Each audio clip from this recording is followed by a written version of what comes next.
édifiant. Question à 100$ pour moi, Maxime. Oui, Benoît, puis Oh. j'espère que tu n'auras pas la réponse parce que j'ai pas 100$ dans les poches, contrairement prends les à cartes de toi. crédit. Moi, Benoît, je suis un peu stupide, c'est bon. Je m'en cache pas, je suis un peu stupide et j'ai besoin...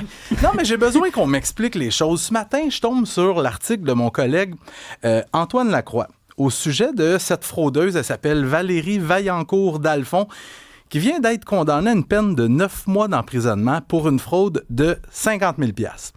Dans le fond, elle travaille pour un organisme qui vient en aide aux sans-abri. Et elle se met à frauder, elle détourne des fonds de carte de crédit, elle paye ses achats avec la carte de crédit, elle se paye du luxe, du Netflix, du DoorDash, puis un abonnement, comment ça s'appelle, pour Beachbody? Oh! C'est un entraînement en ligne de fitness. Fait que c'est ça, elle se fait des virements bancaires à partir du compte de l'organisme. Elle s'en met 50 000 $ dans les poches. Sentence de 9 mois d'emprisonnement. La semaine dernière, Oui. pas en 1998, la semaine dernière, Adjar Ben Bouhoud, une jeune femme de 24 ans qu'on voit à l'écran, fraude est condamnée pour avoir participé à un stratagème de fraude grands-parents. Elle a fraudé 11 personnes âgées pour 90 000 $. Des personnes âgées qui sont clairement à la retraite, qui sont pas riches. Absolution. Fois 2. Qu'est-ce que tu veux dire, fois deux? Il y a eu appel. Oui, c'est ça. Puis oui, c'est vrai, ça a été amené en appel et la Cour d'appel a confirmé absolution. Pas de casier criminel, pas d'antécédents. Tu peux continuer de voyager dans le Sud. Fais tes petites affaires, Madame Ben Bouhoud. Tout est correct. Alors moi, je veux que tu m'expliques. Parce que moi, je suis un citoyen avant tout. Je le sais. Il y a les gens qui nous écoutent qui se disent Ouais. t'en as une mère de famille qui a 2 enfants, qui souffre de sclérose en plaques, c'est important de le dire quand même, qui commet un crime sans cœur, elle fraude un organisme qui vient en aide aux sans-abri pour 50 000 $, 9 mois de prison ferme. Et t'as l'autre qui fraude 11 personnes âgées pour 90 000 $. Absolution. Écoute, ça doit être parce qu'on a des petits cerveaux. Puis on n'est pas des juges. Parce que si tu posais la question, par exemple, Conseil de la magistrature, au monsieur Richard, hein, des juges qui ont un gros cerveau, ils pourraient te l'expliquer. Mais je suis pas plus équipé que toi. Et d'autant plus que les crimes, la fraude, les crimes de fraude ont explosé au Québec dans les dernières années. Fraude grands-parents, fraude faux représentants, fraude amoureuse. Là, maintenant, c'est les fraudes par l'intelligence artificielle. C'est un crime qui est qui explose, je te le dis. Ça fait des centaines, des milliers de victimes. Ça engendre des pertes par centaines de millions. Je ne comprends pas. Ben, on est deux. On est deux.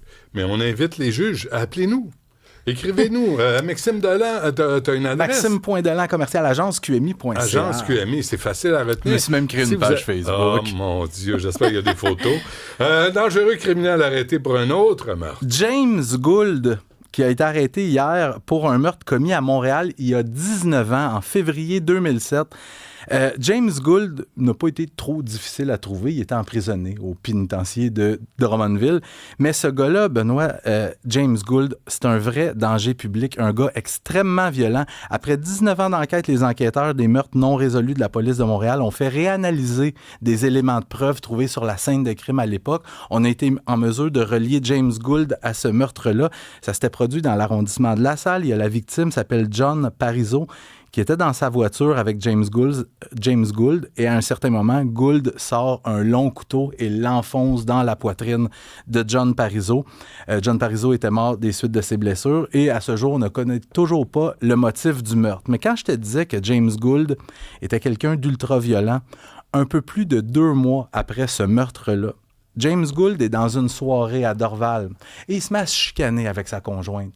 Et il y a une jeune femme de 18 ans qui voit ça, elle décide de s'interposer juste pour calmer les esprits un peu. James Gould devient foudrage. Il te pète un coup de poing en plein visage et la jeune femme de 18 ans tombe au sol inconsciente et James Gould va s'acharner sur elle à grands coups de pied, à grands coups de poing. Il va même y piétiner la tête à de nombreuses reprises. La jeune Karina Paola Esquivel Moya a été battue à mort. James Gould a été arrêté, accusé de meurtre et le jury l'a finalement reconnu coupable d'homicide involontaire parce qu'il était intoxiqué, Benoît, au moment des faits. Il avait pris de la drogue et de Homicide l'alcool. involontaire. Ouais, pour avoir... Puis il varge dessus. À mort. Il avait écopé de 15 ans d'emprisonnement. En détention, il a tabassé un agent correctionnel, donc sa sentence a été allongée de 6 mois.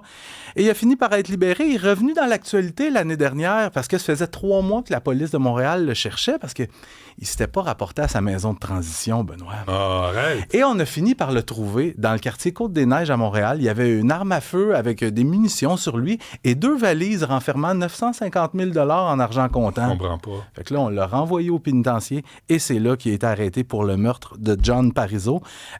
Sauf que s'il est condamné pour ce meurtre-là, là, on devrait être un bon moment sans entendre parler de lui parce qu'il devrait écoper de la prison à vie sans possibilité de libération. On lui a laissé les 900 000 $? Je pense pas, non. Non? Pour se commander des choses en dedans? Ouais. La cantine.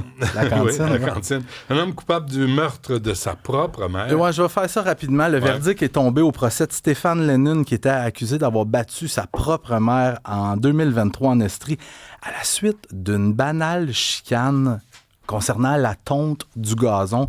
Stéphane Lennon, reconnu coupable de meurtre non prémédité, ça veut dire qu'il écope automatiquement de la prison à vie. Reste juste à déterminer à partir de combien d'années il va être admissible à une libération conditionnelle.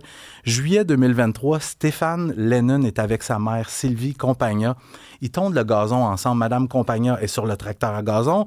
Stéphane Lennon passe le weed eater, puis à un moment donné, le weed eater, il brise.